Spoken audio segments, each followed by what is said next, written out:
My contract stated that upon termination, all my company-paid certifications would be invalidated. My new freaky manager didn't realize the entire firm's operating license was tied to my name. When the boss returned from vacation, who the hell did we just fire?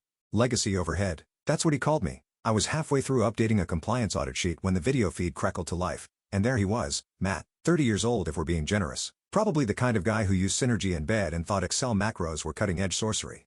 The CFO introduced him as the efficiency fixer, which is corporate code for hatchet man with a smile. Tanned, tooth-bleached, styled like he googled alpha male fade. "Hi, everyone," he said, giving the kind of smirk you see on guys who still do keg stands at weddings. "I'm here to streamline operations and eliminate process redundancies." His eyes landed on me through the screen like he was scanning for which antique chair to throw out first. I didn't flinch, just clicked save as on the folder I kept with every licensing document, federal renewal timestamp, internal compliance chain tied to my name, labeled it church pancake recipes, and backed it up to a private drive. Dana Miller wasn't going out like a rookie. By lunchtime, I heard him in the break room joking with two junior analysts about phasing out boomer infrastructure. I'm 42, not a boomer. But in Matt's world, if you don't TikTok your workflow, you're obsolete. Then came the huddle. Open floor plan. Everyone standing around like it was an exorcism of common sense. Matt pulled up a slide deck filled with nonsense phrases like agile compliance ecosystem and decentralized accountability hubs.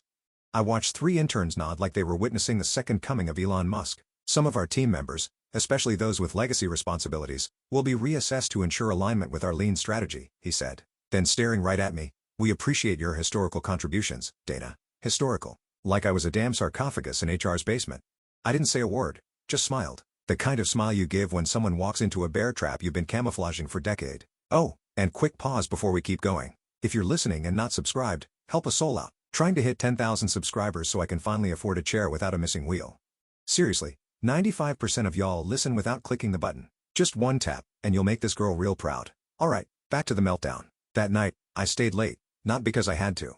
I wanted to watch the system breathe like a mother watching her kids sleep before CPS shows up. I double-checked my credentials across 3 federal platforms, free active certification, renewal control, licensing PIN, and audit clearance still tied to my name. I made sure the timestamps matched. Then I printed my contract clause, the one nobody ever reads. Section 7C.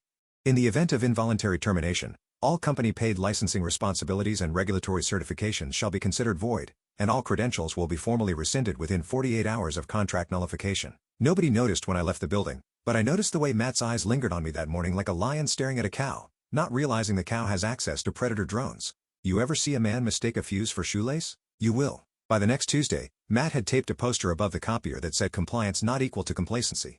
The font was Comic Sans. Then came the real fun. Everyone, yes, everyone, was told they had to re-interview for their evolved role. It was spun like a bonding exercise. Like, we should be grateful for chance to pitch ourselves for the same job titles printed on our health insurance cards.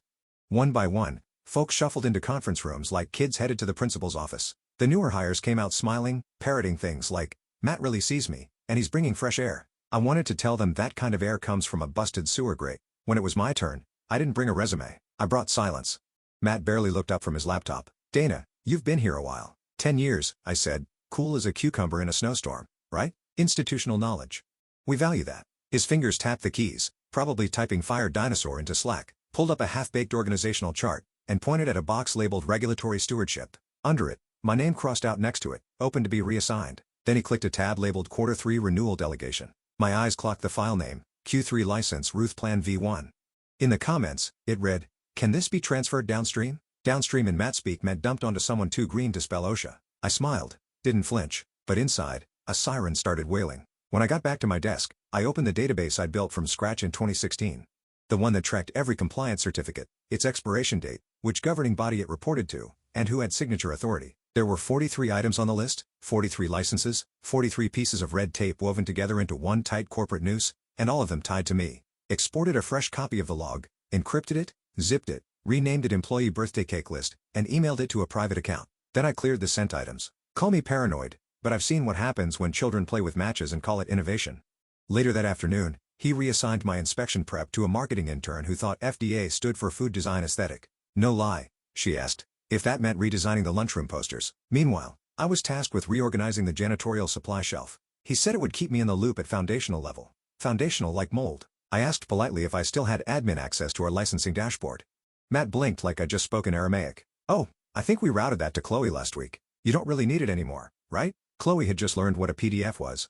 I didn't argue, just nodded, logged into a terminal down the hall, and revoked her access from the shadow admin panel I'd never told anyone about. If I was getting kicked off the ship, I wasn't leaving the map behind. I walked past Matt's glass-walled office later that day. He was laughing on a call, something about scrubbing out the old wood. He didn't notice me watching, but I noticed something.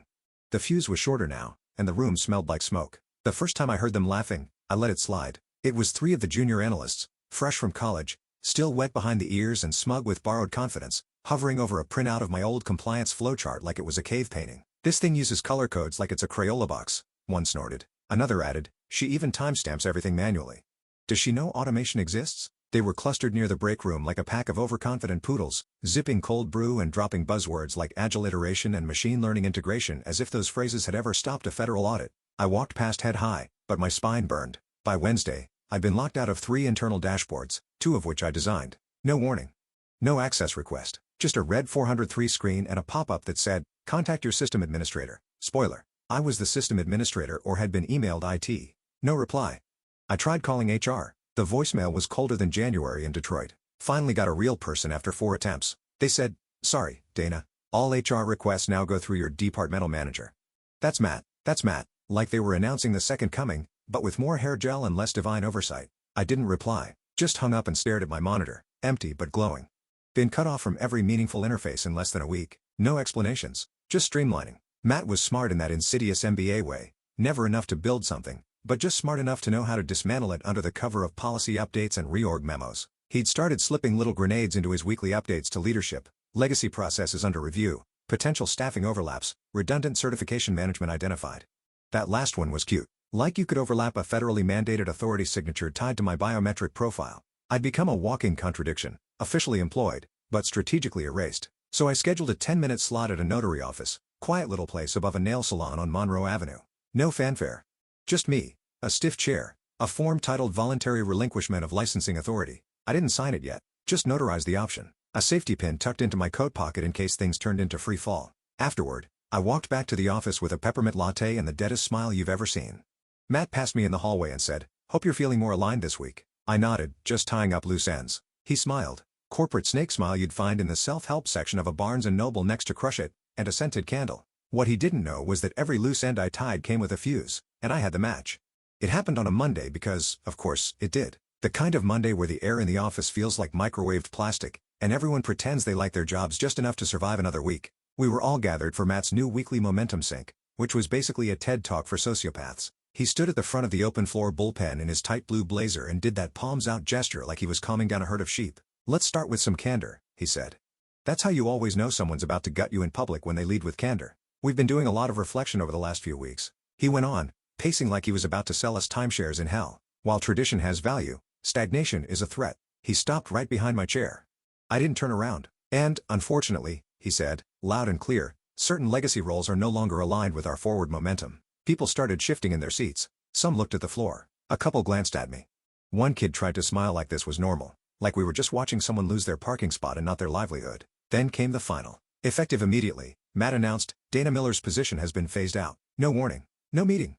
No one-on-one. Just a sentence in the air like a bullet. I stood up, not because I was shaken, but because my legs felt too steady for how much they wanted to kick him through the wall. HR, 2 of them, both young, both avoiding eye contact, walked up holding a glossy folder like they were delivering communion. I took it, opened it, flipped to the termination page. No severance, just legalese and a line to sign. I pulled a pen from my own bag, signed it in a single stroke, then said, "I'll need a printed copy." Matt blinked. "It's all digital," I said. "Printed." HR hesitated. I stared. 4 minutes later, I walked out of that office with a paper copy, a stapled receipt, and the calm of a woman who knew exactly what she'd just done. You see, when I signed that form, Section 7C of my contract activated a silent clause across 3 federal databases, an invisible tripwire. Every active certification paid for by the company, my certifications, immediately queued for auto-revocation.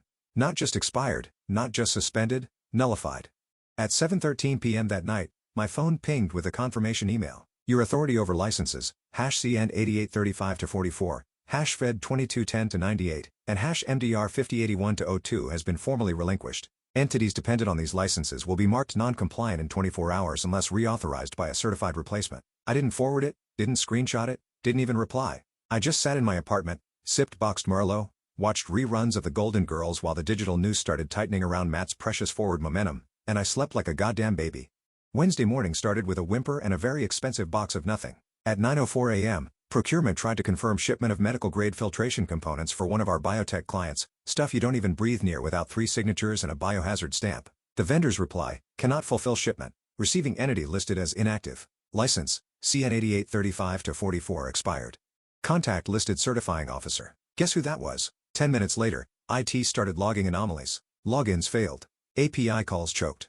A scheduled data sync to the FDA's audit portal returned a rejection code. Invalid license holder. That same hour, our internal license dashboard, once as clean and green as a freshly mowed lawn, started lighting up like a Christmas tree in hell. Red alerts, inactive flags, credentials marked orphaned. Matt, ever the smooth-brained diplomat, strolled into the operations pod with a to-go cup from some downtown cafe and said, "We'll just update the contact info." One of the compliance analysts, poor kid named Renee, tried to explain. "Sir, contact updates require certification reauthorization." Dana was the certifying officer. Legally, Matt blinked, so do it anyway. She was the only credentialed officer with reauthorization authority across all active verticals. No one else is registered with the Federal Compliance Board, and the re-registration period, it takes weeks. There was a silence. Not the awkward kind, the fatal kind. Like watching someone realize the iceberg isn't gonna move. Matt rubbed his temples and muttered, "Why the hell didn't anyone tell me this earlier?" Renee, barely old enough to rent a car, replied, "Dana was the one who told people that." Meanwhile, I was at home in sweatpants, eating knockoff Cheerios and reading the whole thread from an anonymous email chain a former colleague had quietly blind copied me into. Someone even included a screenshot of Matt's Slack message to legal. "Anyone know how to override a license expiry tag in the dashboard thingy?" Called it a thingy. That dashboard had been my baby for 5 years. I designed it to lock down tighter than Fort Knox if certain revocation events fired. It wasn't just bureaucratic. It was surgical. If someone without the proper credentials tried to access a certification, it blacklisted their IP and auto-reported the intrusion to internal audit logs, which IT also discovered that afternoon because Matt had tried to brute force his way in. By lunchtime, Char was getting panicked pings from upper management. "Can we get Dana back? Does her NDA prevent communication? Who signed off on this?" Nobody answered because the only person who could have was too busy figuring out if she wanted soup or wings for lunch. Spoiler, I went with both. That evening, I opened LinkedIn and checked the old company page. Still proudly boasted federally certified across all operations. I almost felt bad, almost. Instead, I smiled because I knew by Thursday that lie was going to cost them more than just pride. The seeds were sprouting, and the vines were tightening. Friday morning came with sirens no one could hear, just the soft ping of calendar alert and the thud of panic dropping into Matt's soy latte-filled gut. FDA randomized site inspection 10 a.m. It was legit. Random, yes, but randomized within a window Dana had always planned for quietly, annually. Color-coded spreadsheet cross-referenced against vendor contract terms, renewal cycles, and the phases of the damn moon if needed. The auditors didn't play. They walked in with clipboards and the moral authority of IRS agents in Kevlar. By 9:22, the front desk called compliance. 3 inspectors here. They're asking for the license holder. Silence. Long, panicked silence, because there wasn't one. Matt, now visibly sweating through his navy Banana Republic blazer, sprinted to the ops wing and barked at legal. "Can we get Dana's credentials reinstated?" A poor junior associate Googled license reinstatement process like it was a how-to guide for baking banana bread. Meanwhile, Matt tried logging into the Federal Credentialing Board's portal using Dana's old login. Access denied. He tried requesting a password reset. User not found. He called the Regulatory Board's help desk, transferred him 3 times, then calmly told him, "Dana Miller voluntarily relinquished her license authority. Her ID has been removed from the registry. Reinstatement requires full recertification. Average timeline, 4-6 weeks. Matt stared at the speakerphone like it had just slapped his mother. He turned to HR. What clause did she use to revoke her credentials? They flipped through her termination file, confused. "We just processed the standard exit paperwork. I don't know anything about credentials."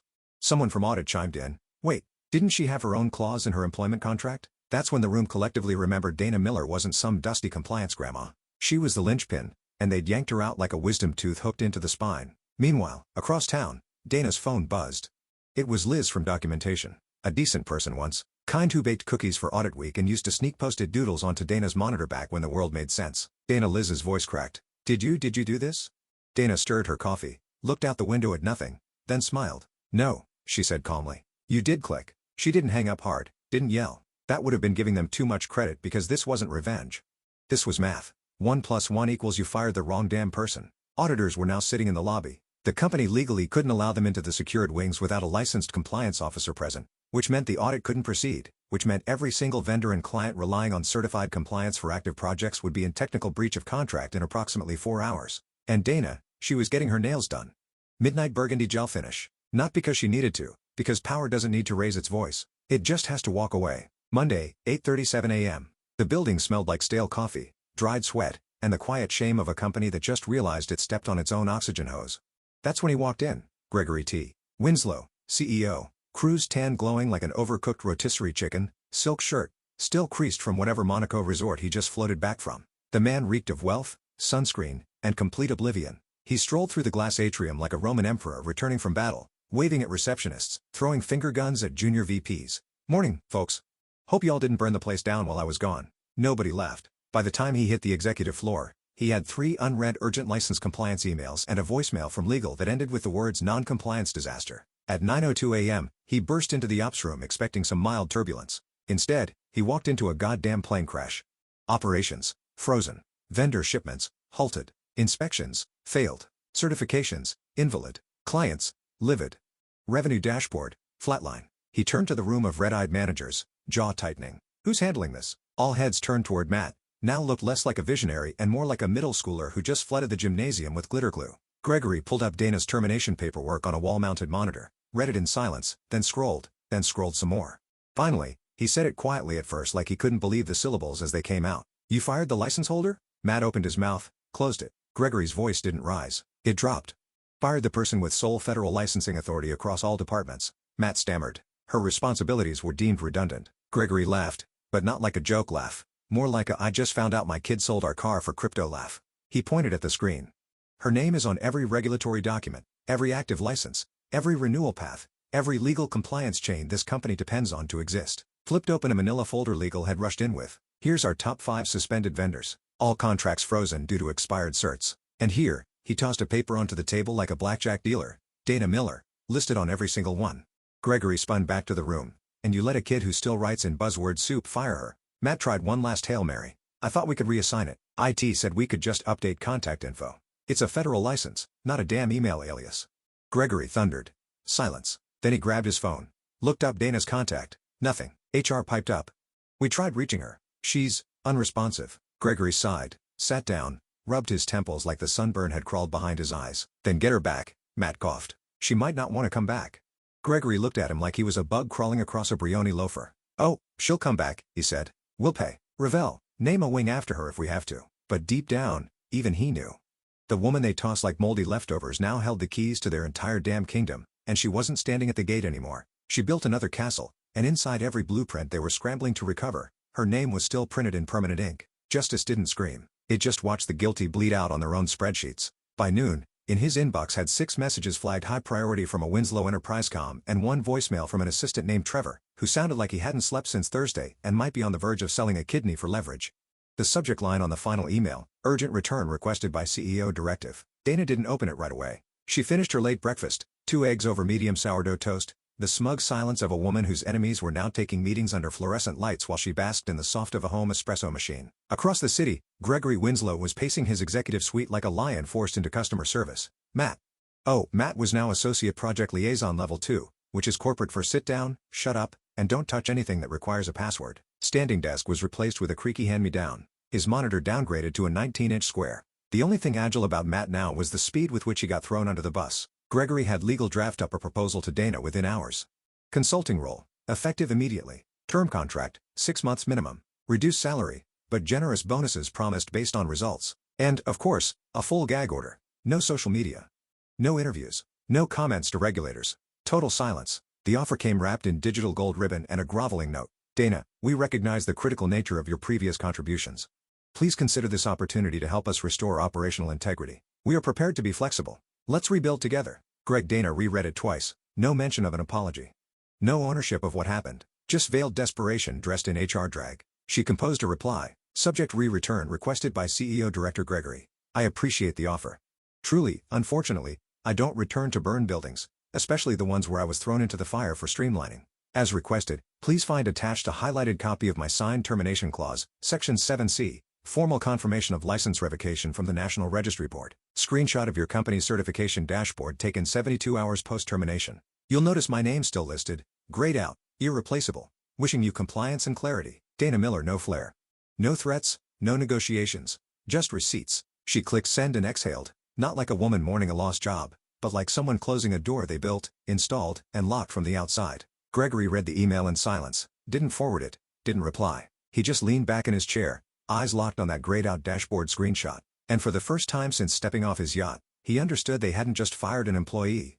They'd excommunicated the one person who understood the religion. And Dana, she wasn't praying anymore. 3 weeks later, LinkedIn damn near imploded. There she was, Dana Miller, hair a touch lighter, smile a little sharper, dressed in business black like a woman who came to collect. New position, Director of Compliance Stratix Biocore. The post was short, no hashtags, no humble brags, just grateful to join a team where integrity isn't an afterthought. Below it, 2 lines of polite hellfire. Stratix Biocore secures Omega Med and Virax contracts, citing continuous compliance confidence as deciding factor. Those were the crown jewels, 2 biggest clients her old company had flaunted in every earnings call. The ones that now packed up shop and walked after hearing their certification backlog hit unknown reactivation window. Internally, Stratix didn't have to sell hard. Dana came with a licensing blueprint in her brain and an industry reputation that couldn't be photoshopped. The very fact that her name had once secured multi-million-dollar vendor relationships was enough to tip the scales. Meanwhile, her old stomping ground still stuck. The dashboard never turned green. License appeals choked in bureaucracy. Legal fines were rolling in daily, some automated, some hand-delivered like hate mail from the gods. Vendors dropped out. Clients panicked. The office holiday party got canceled due to budgetary adjustments. And Matt, he didn't even get a goodbye cake.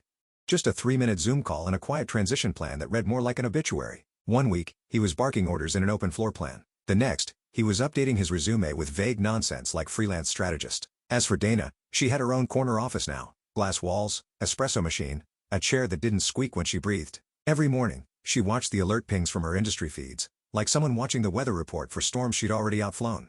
One ping, then another. Her old company flagged non-compliant, license status pending, audit failures under appeal. She took a sip of her coffee, Colombian, black, with a pinch of smug. She leaned back calm and centered. Above her desk pinned to her monitor with a blue pushpin was a single yellow sticky note. No signature, no emoji, just 5 words written in steady, no bullshit block letters. In case they ever forget, I was the license. Thanks for joining the fun, you office survivors. Subscribe for more switch flicking drama. Let's make your former co-workers sweat.